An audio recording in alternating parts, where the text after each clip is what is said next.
오늘의 10분 말씀. 에베소서입니다.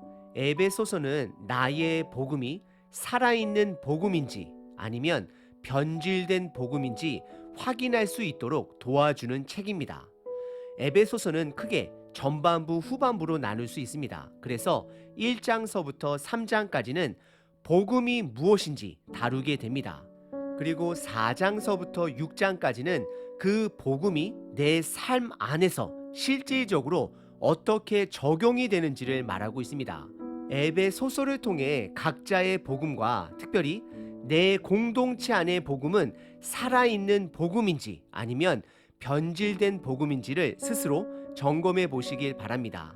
우리가 기억해야 할 에베소서 배경의 특징은 세 가지입니다. 첫 번째, 에베소서는 에베소 지역에 있는 교회들에게 편지하는 것입니다. 하지만 다른 교회 서신서들과는 다르게 교회의 문제 또는 특정한 사람을 지정하지 않습니다. 아마도 두 가지 이유일 것입니다. 첫 번째는 에베소 주변 이웃 교회들에게 보내는 보편적이면서도 너무나도 중요한 복음의 핵심을 담은 편지이기 때문입니다.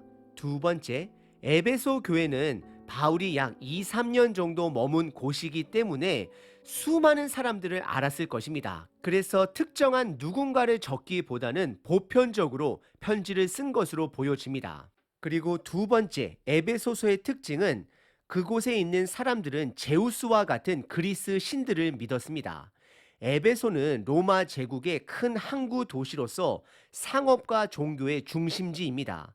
그래서 그들에게 있어서 물질과 종교는 하나로 연결되어 있습니다.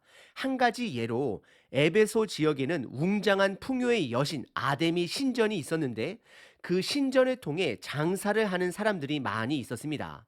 그리고 세 번째, 에베소 교회의 특징은 교회 안에 유대 그리스도인들과 이방 그리스도인들이 있었습니다. 그래서 다른 문화와 환경으로 함께 지내는 것에 대한 어려움이 있었던 것으로 추정해 볼 수 있습니다. 다시 한번 에베소서 배경 특징 세 가지입니다. 첫 번째, 다른 바울 서신서들과는 다르게 교회의 문제 또는 특정한 사람을 거론하지 않습니다. 두 번째, 다양한 그리스 신들을 믿는 곳이었습니다. 세 번째, 에베소 교회 안에는 유대 문화를 가진 그리스도인들과 그리스 문화를 가진 그리스도인들이 함께 공동체 생활을 해야 했습니다. 그리고 에베소 교회와 바울 사도와의 관계는 다음과 같습니다. 바울 사도가 처음으로 에베소를 방문한 것은 그의 2차 전도 여행 끝부분입니다. 그곳에서 복음을 전하게 되고 많은 사람들이 예수님을 믿게 됩니다. 사도행전 18장을 배경으로 하고 있습니다. 그리고 그들은 바울이 그곳에서 더 머물기를 청하지만 바울은 그의 계획대로 그곳을 떠나 첫 이방 교회 안디옥 교회로 돌아옵니다. 그리고 다시 3차 전도 여행 때 그곳에서 약 2, 3년을 머물며 날마다 말씀, 복음을 가르치게 됩니다. 그리고 약 7, 8년의 시간이 지나고 바울은 로마 감옥에서 그들에게 편지를 써서 보내게 되는 것입니다. 그것이 바로 에베소서입니다. 에베소서의 편지는 크게 두 부분으로 나눌 수 있다 말씀드렸습니다. 첫 번째 부분은 1장서부터 3장까지 복음은 무엇인지, 그리고 두 번째는 4장서부터 6장까지 그 복음이 우리들 삶 속에서 실제적으로 어떻게 적용이 되는지를 가르칩니다. 그래서 에베소서를 통해 나의 복음을 점검할 수 있게 되는 것입니다. 우리 교회 공동체의 복음을 점검할 수 있게 되는 것입니다. 예수님 당시 바리새인들은 그들 스스로가 무엇이 문제인지를 보지 못했습니다. 저와 여러분들도 마찬가지일 수 있습니다. 우리들이 교회를 다닌다라고 해서 나의 복음이 자동적으로 올바른 복음이다라고 말할 수는 없습니다. 나의 복음을, 교회 공동체의 복음을 확인하려면 첫 번째, 분명한 복음의 이해가 필요합니다. 두 번째, 내 삶 속에서 그 복음을 실천해 봄으로 내가 믿고 있는 복음이 살아있는 복음인지 아니면 변질된 복음인지 또는 복음의 삶을 내가 거부하고 있는지를 확인할 수 있습니다. 에베소서를 통해 우리 각자의 복음과 교회 안의 복음을 점검해 보시고 다시 한번 복음의 능력으로 새 사람, 새 교회가 되는 저와 여러분 되시길 바랍니다.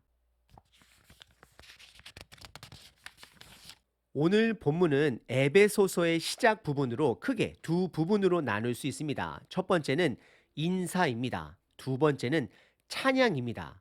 첫 번째 인사 부분은 1절과 2절, 그리스 로마의 전형적인 편지 인사 패턴을 따르고 있습니다. 그것은 발신자와 수신자를 밝히고 인사를 하는 것입니다.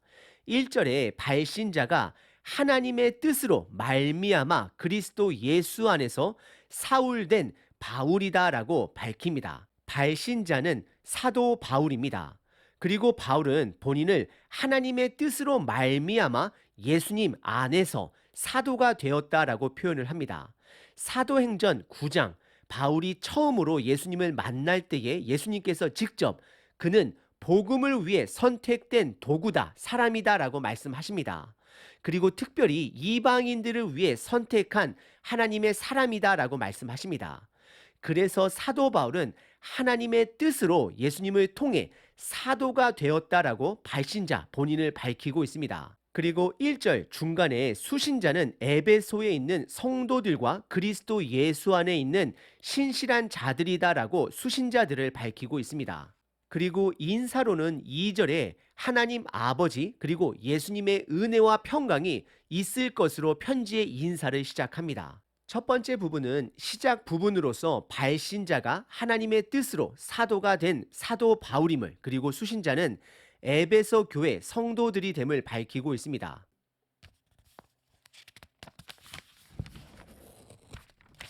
두 번째 부분은 3절서부터 6절까지 사도 바울의 찬양입니다.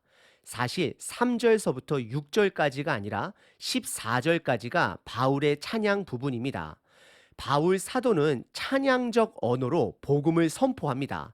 총 5문장으로 선포를 요약할 수 있습니다. 첫 번째는 하나님이 우리를 거룩하게 택하셨다입니다. 두 번째는 하나님께 속하도록 예정하셨다입니다. 세 번째는 하나님은 우리를 용서하시고 구원하셨다입니다. 네 번째는 하나님은 은혜를 베푸셨다입니다. 마지막 다섯 번째는 하나님은 그분의 계획을 미리 저와 여러분들에게 알리셨다입니다. 하지만 오늘 바울 사도의 찬양 부분은 첫 번째와 두 번째를 말하고 있습니다. 첫 번째는 하나님은 우리를 거룩하게 택하셨다입니다. 두 번째는 하나님께 속하도록 예정하셨다입니다. 여러분들, 이것은 복음을 말하고 있는 것입니다. 3절에 바울 사도는 찬송을 선포합니다. 그리고 사도 바울은 성부, 성자, 성령을 구분하여 이 찬양을 시작합니다. 3절의 시작은 성부 하나님, 즉 예수님의 아버지께서 예수님을 통해 복을 주셨다라고 찬양을 합니다. 참고로 성자 하나님, 예수님은 7절에 등장하고 성령 하나님 13절에 등장합니다. 3절에 하나님 아버지께서 복을 주셨다라는 이 복은 근본적인 복을 말합니다. 바로 복음입니다. 예수님을 보내주신 것을 복으로 표현한 것입니다. 그래서 이어지는 4절에 하나님은 태초 전부터 이미 우리를 거룩하게 택하셨다 말씀하십니다. 4절입니다. 곧 창세 전에 그리스도 안에서 우리를 택하사 우리로 사랑 안에서 그 앞에 거룩하고 흠이 없게 하시려고 라고 말씀하십니다. 하나님께서는 태초 전부터 인간을 거룩한 자로 구별하셨습니다. 하지만 죄로 인해 거룩을 상실했습니다. 그래서 구약 레위기서에서는 성막을 중심으로 한 제사를 통한 거룩을 강조하시고 예수님 또한 거룩한 삶을 강조하셨습니다. 저와 여러분들은 예수님의 복음을 통해 거룩해졌고 그분과 동행함으로 실제적인 거룩이 회복되어져 가고 있는 것입니다. 우리는 4절의 표현 창세 전에 그리스도 안에서 우리를 택하사, 이 표현을 하나님께서 구원받을 사람과 구원받지 못할 사람을 이미 택하셨다라고 이해해서는 절대 안 됩니다. 태초 전부터 이미 우리를 거룩하게 택하셨다라는 표현은 하나님의 선택의 동기를 드러내기 위한 표현입니다. 그것은 바로 사랑입니다. 4절 중간에 우리를 택하사 우리로 사랑 안에서 그 앞에 거룩하게 하고라고 표현하고 있습니다. 다시 말씀드리면 태초 전부터 이미 우리를 거룩하게 택하셨다라는 표현은 하나님의 선택의 동기를 드러내기 위함입니다. 그것은 바로 사랑입니다. 저희들을 사랑하는 동기가 있으시기 때문에 태초 전부터 우리를 이미 거룩하게 택하셨다라고 말씀하고 있는 것입니다. 그래서 동일하게 5절에 그 기쁘신 뜻대로 우리를 예정하사라고 말씀을 하시는데, 여기서 그 기쁘신 뜻대로, 이것은 사랑하사입니다. 하나님의 동기가 사랑이시기 때문에 그 기쁘신 뜻대로 우리를 예정하셨다라고 말씀하고 있는 것입니다. 우선 4절에 택하다, 그리고 5절에 예정하시다라는 것은 분명한 하나님의 주권을 드러내고 있습니다. 이것은 하나님 아버지의 선택과 결정을 드러내고 있는 것입니다. 그리고 그분의 선택과 결정의 동기는 사랑이 되는 것입니다. 사랑하시기 때문에 선택하시고 결정하신 것입니다. 요한복음 3장 16절에 하나님은 이 세상을 이처럼 사랑하신다 말씀하십니다. 누구는 사랑하고 누구는 사랑하지 않는다 말씀하시지 않으셨습니다. 에베소서 편지 전체를 통해 바울 사도가 구원받을 사람을 하나님께서 미리 선택하셨다라고 말할 수 있는 부분은 전혀 찾아볼 수가 없습니다. 다시 한번 말씀드립니다. 하나님은 저와 여러분들 모두를 사랑하셔서 태초부터 거룩하게 선택하셨고 기쁘신 뜻대로 예정하셨다라고 말씀하는 것입니다. 그래서 4절에 그분의 사랑 안에서, 5절에 그의 기쁘신 뜻대로 복음의 문을 열어두신 것을 말씀하고 있는 것입니다. 바울은 이미 그 복음을 받아들인 에베소 교인들에게 편지하고 있는 것입니다. 그래서 6절에서는 왜 그 복음을 주셨는지를 말씀하고 있습니다. 그것은 바로 하나님을 하나님으로 인정하기 위함임을 말씀합니다. 6절입니다. 이는 그가 사랑하시는 자 안에서 우리에게 거저 주시는 바 그의 은혜의 영광을 찬송하게 하려는 것이다 라고 말씀하십니다. 하나님은 예수님을 거저 은혜로 저와 여러분들에게 주셨습니다. 이것을 복음이라 말합니다. 그리고 우리는 그것을 받고 감사와 영광을 하나님께 올려드리면 되는 것입니다. 오늘 본문의 두 번째 부분은 바울 사도의 찬양입니다. 그리고 키워드는 바로 하나님의 사랑입니다. 하나님은 저와 여러분들을 사랑하셔서 예수님을 우리들에게 보내주신 것입니다. 그 표현을 택하시고 예정하셨다라고 말씀하고 있는 것입니다. 우리는 그 은혜에 감사하고 영광을 올려드려야 하는 것입니다. 오늘 본문은 에베소서의 시작 부분으로 바울의 인사와 찬양 부분을 다루었습니다. 그리고 특별히 하나님이 주신 복에 대해 바울 사도는 찬양합니다. 그 복은 우리가 앞으로 더 받을 복을 말하는 것이 아닙니다. 이 땅에서 썩어 없어질 복들을 말하고 있는 것이 아닙니다. 이미 현재의 삶 속에서 누리고 있는 예수님의 동행함을 복으로 말씀하는 것입니다. 내가 예수님을 믿으면서도 아직도 내 안에 갈증과 갈망이 있다라면 이번 에베소서를 통해 나의 복음을 스스로 점검해 보는 시간 되시길 바랍니다. 오늘 하루 내가 믿고 있는 복, 예수님 그 복음을 다시 한번 스스로 점검해 보시길 바랍니다. 나의 복음이 온전한 복음인지 아닌지를 확인할 수 있는 길은 바로 내 삶 속에서 그 복음을 실천해 봐야 합니다. 수영은 물속에 들어가야 비로소 배울 수 있습니다. 책으로 배울 수 있는 것이 아닙니다.